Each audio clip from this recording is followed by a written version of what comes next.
You're listening to the County Line Podcast, a production of the Tulsa County Board of County Commissioners. Hi, Tulsa County. Ethan Hutchins here with the Tulsa County Board of County Commissioners for another edition of the County Line Podcast. Today, I'm joined with Commissioner Stan Sallee, District 1 Commissioner for Tulsa County, and then Election Board Secretary Gwen Freeman. Thank you both for being here today. Oh, glad to be here. Thanks. We're talking about the new changes that have happened across Tulsa County with our early voting and election board headquarters. Gwen, let's start with you. What have the changes been so far, and how have they gone? Well, the biggest change, obviously, is our move from North Denver to East Skelly Drive. For many, many years, we were operating out of that building downtown and had been actually outgrown it for probably the better part of a decade.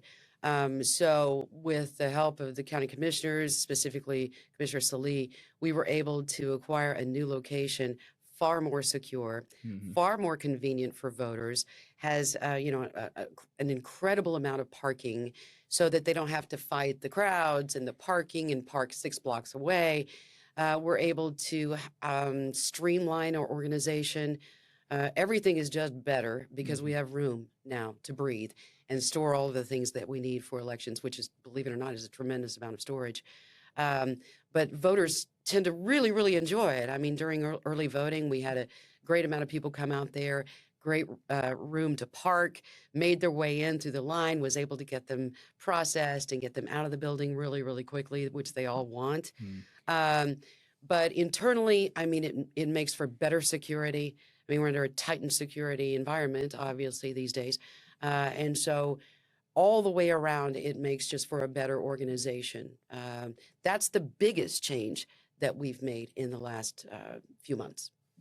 And Commissioner, how do you think so far the changes has been for voters? Oh, it's been a transformation. It really has, from where we were to where we are today, and the amount of space and early voting and all the storage issues that come with that, or not early voting, but absentee ballots and all the packages we had to store and get ready. It took up so much of the space of the old building. And so, this experiment on self-governance, 250 years ago, and voting's a pretty important part of that. And safe and secure elections and being accessible to the folks. This is right on 2 highways, very accessible to all of Tulsa, really. And but for the employees to have this kind of operation, it means a lot. But to the voters, it's a tremendous improvement. How did we get to this point where we found that new building and we moved in? Because it wasn't an overnight process, right? It wasn't. Gwen and her staff looked at dozens and dozens of buildings. You just can't find one that's suitable for her operations everywhere. So there was a lot of things that she had to consider, and almost did a deal on a couple of them, but it just didn't work out. And this one came up, and what a find it was. It was just a tremendous building, well taken care of, and like I said, plenty of land for expansion. Or I think we're even going to sell off some parcels of the purchase. But and it also allows us some other operations that we were considering on the upstairs level, kind of a secondary emergency management facility for all the elected officials and their departments. In case of an emergency, you still have to be operating government. And so if your existing emergency service facility is down, this is kind of a secondary place that we can utilize. So it's a multi-purpose building, and very proud to be a part of it. Gwen, how challenging are elections? I mean, for folks who aren't aware of the logistical operations and having your staff make sure that they're making the voting process as smooth as possible. Talk about the challenges that you guys face. There's so much that goes on behind the scenes. Yeah. For a person who shows up on election day, they walk into a little precinct, sign their name in a book, grab a ballot and run it through the machine. And that's all that's all they're exposed to in terms of elections. What they don't realize is that obviously we're run by the state election board. There are 77 counties, all with their individual election boards in each one. And we all talk about the challenges of elections. One of the biggest challenges is getting the word out to people. look, there's an election coming up, because a lot of people will say, I didn't even know there was an election. We try to address that through social media, through advertising campaigns. And in the legislature, just I think it was last year or the year before, in their wisdom, voted to have only 5 elections a year because possible. Mm-hmm. Prior to that, there are years that we could have had an election every single month. And that gets really confusing for the voters and very hard for us to be able to communicate with the voters. Here's the election, here's where it's going to be, this is what it's about. Almost impossible. So I love the changes of 5 elections per year. It makes this easier for us to budget, to hire, to look forward to early voting locations and regular voting locations. We have 251 precincts in Tulsa County, and we're right at 400,000 voters now. So I think that's a wonderful thing to brag about. And this year has been filled with major elections. We still have August 25th and November 3rd coming up. So this is really a great time for us to talk about all the changes and the challenges. Yeah. So your midterm years are very, very busy, just secondary to the presidential years. Yeah. The other years we have elections. We have plenty of them. They're just smaller, and they don't garner as much media attention, obviously. So yes, we do. You do say correctly. We have an August 25th election coming up, which is the primary runoff, I should say. And then November 3rd is the general election. And these are really, really important elections. One of the things that, that I think we should really, really strive for is better turnout for Oklahoma elections.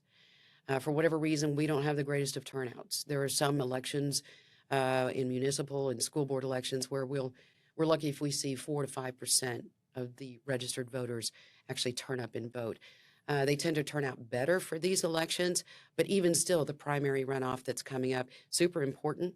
The general election, very important. You're looking at, for the general, we've got elections for state and federal offices. We have 2 state questions that are coming up in November. In the primary runoff, we have several state primary runoffs. That will be 6 of them, actually, and 1 federal primary runoff. We have the Tulsa City Council general election with 6 city councils seats up for grabs. And we have 2 state questions that are coming up in August. The Bixby bond issue is coming up, and then the City of Tulsa ONG franchise.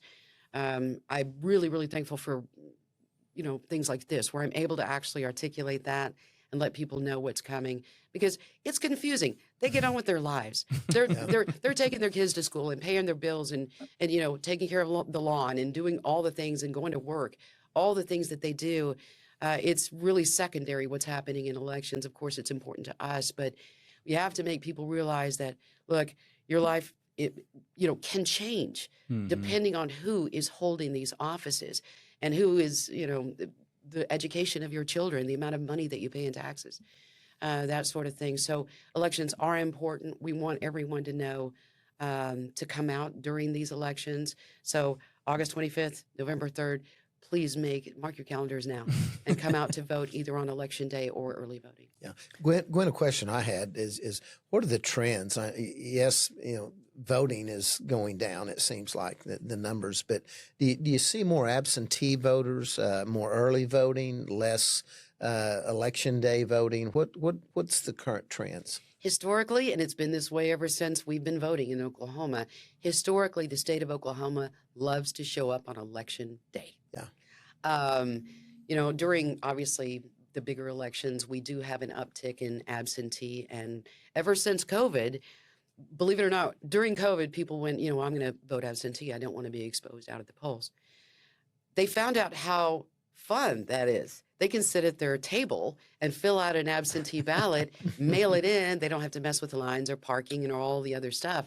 So they really caught on to absentee voting during COVID. However, it will not catch election day voting. Yes, we have early voters that show up, but that's a much smaller percentage than the folks that turn up on election day. So Oklahoma is an election day voting state, and I have a feeling it probably always will be, even though we've seen upticks in absentee. Absentee voting is great. I mean, as the secretary of the election board, I have to absentee vote, right? Yeah. You don't have it's- time.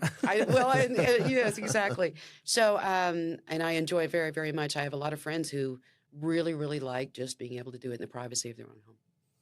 Can you talk about some of the logistical operations and some of the regulations that you guys have to have in place for early voting and on election day at the different locations? Sure. On election day, we have to make sure that the facilities can handle all the voters that are supposed to be there. Now, remember, on election day, there's a finite number of voters that can actually show up, depending on how many voters are registered in that precinct, right? So let's say you have 2,000 registered voters in the precinct. We know that about 7% of them are going to show up. So we can kind of gauge how many voters will be visiting that precinct.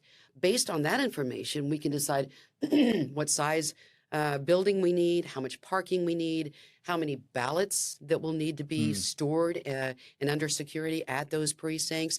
We must have ADA parking available because a lot of folks, come out and vote, where they might be in wheelchairs or they might have, any other manner of things that, where they visual impairments, Sure.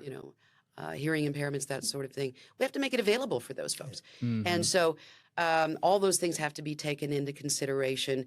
We quite frequently have to move to a bigger place or a smaller place, depending on how those fluctuations are.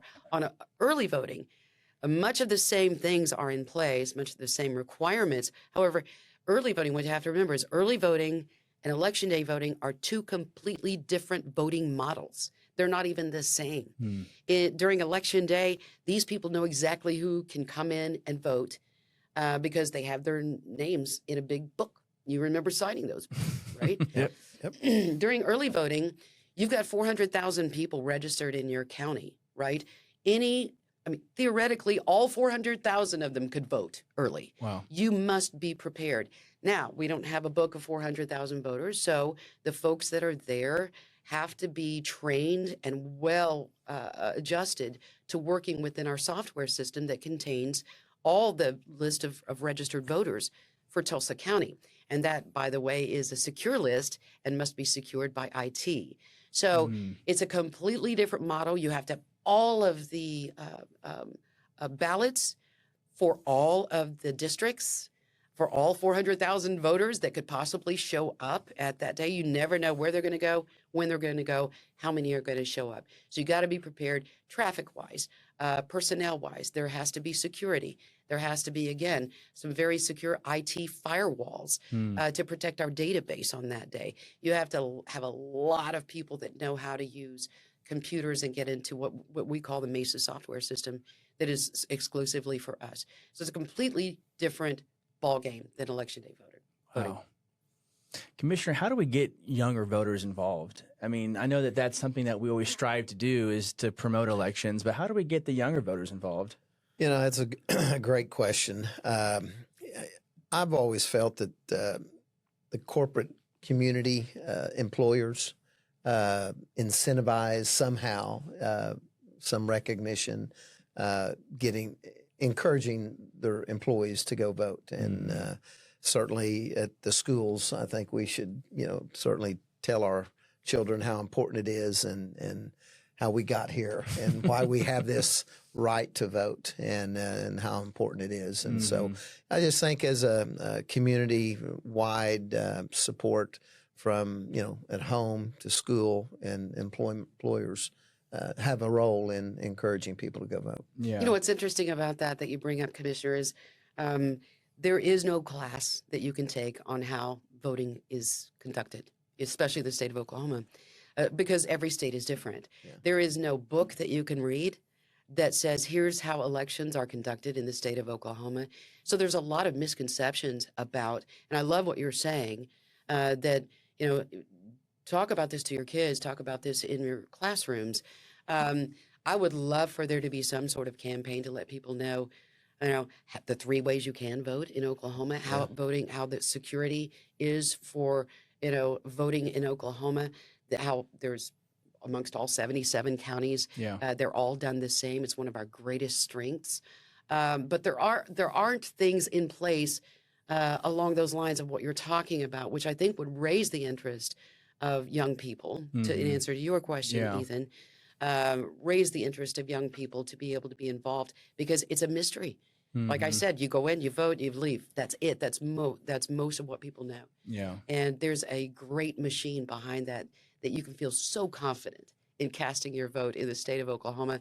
But there's so many layers to it that I wish more people understood. Well, and it's discouraging to see the numbers go down. Yes.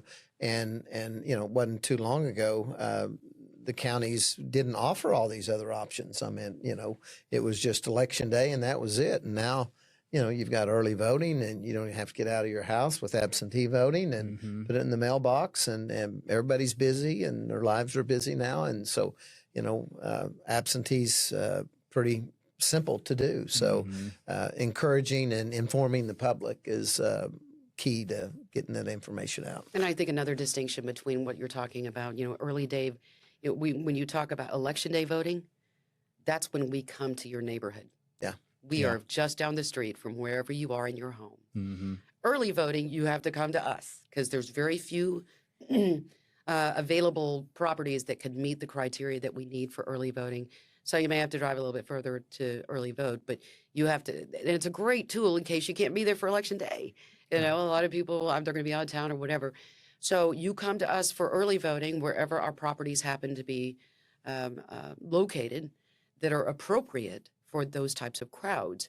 But on election day, we come to you, to your neighborhood. And Gwen, there's nothing more frustrating from somebody going to their voting place and thinking they're there and the voting precinct has changed and has moved. And so how do you inform the public when you have a new precinct and, because that's a problem for people. It is a problem for people. And a lot of people get mad at us. Yeah. When in actuality, we have nothing to do with changing those. Once we get those precincts established, we want them to be our precincts forever and ever till we all die, right? We want them to stay so that the people are aware of where their local precinct is. Well, when you're reliant on private entities, churches, community centers, mainly churches, there are times when those churches say, we kind of don't want these kind of crowds at our place anymore. And we saw an uptick after COVID, or during COVID. That Yes. Wow. a lot of churches and groups canceled. They canceled. Yeah. Wow. And they continue to do that. I think this is probably worth another podcast to actually talk about. So we're at the mercy of these people who volunteer their locations. Wow. And when they say we're done and we don't want to do this anymore, we have no choice but to inform the voters, all the voters in that area, that we're going to have to change precincts. That means sending them all letters. That means printing all new, election voter ID cards. That means fielding a lot of phone calls and a lot of confused voters. That's not a good thing, no matter how it's bad for the taxpayers. It costs money to send out that many pieces of mail. And but what I think people don't understand is we have no control over that. I wish we did, because again, your precinct of location would never change unless we outgrew it. So when that does happen, when you get something in the mail from the election board, we don't mail out things very often. We're very, very good with trying to take care of taxpayer dollars. When you do get something in the mail, open it, because more than likely it will be something that you need to know for an upcoming election. One thing you and I talked about recently was the recruitment for poll workers. I think this is a good plug for us to try and solicit any kind of folks out there who are looking to make some extra money and help out on election day. It's neat because the legislature raised the pay for poll workers. It's great. Roughly doubled it to about $200 or $225, depending on your position. $200 a day.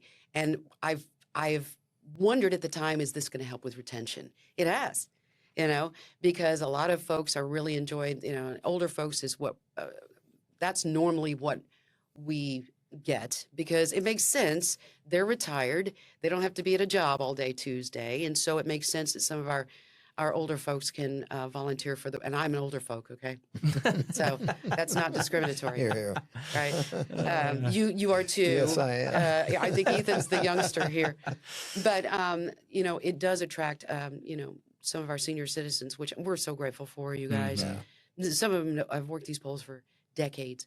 And now they're getting paid, I think, what they deserve because it's a long day. I mean, That's they're at 6 a.m. and they don't get to go home till after the polls close. And then Wow. many times it's an hour or so after that. So it's a very long day. We do, however, because our crowd for precinct officials is a little bit older, some of them age out. You know, I can't drive that far anymore. I can't see at night. I can't sit that long. So about every couple of years, when these bigger elections come up, we have, you know, a number of our precinct officials that do drop out, that don't, they can't do it anymore. So we do this whole new, you know, search for new precinct officials. And to your point, Commissioner, I think one of the greatest things you could do to probably get younger voters and people more informed about voting and how it works and the magic of it all would be to have them, you know, apply to be a precinct official. Not only Yeah. do you get paid, but you get to learn about elections overall. Mm-hmm. And I would love to see younger folks get into this and just, you know, start civically, you know, becoming civically engaged and learning more about how this works. I think not only does that help with youthful engagement, but I believe it would increase our numbers for voting day as well. Yeah, I think that the private sector, you know, allowing their employees to take off work Agreed. to Yeah. do their public service would just be a great step in that direction. So Mhm. I agree wholeheartedly. I think we should also thank in this moment admin services who works in this building, that they print every ballot for sure our do. Tulsa County election, something that I didn't realize till I started working for the county, and they work year round to fulfill those needs. And so I know that we really appreciate their work, you know, during election time. They're invaluable partners. You know, I mean, they've done this, oh goodness, way before I became secretary.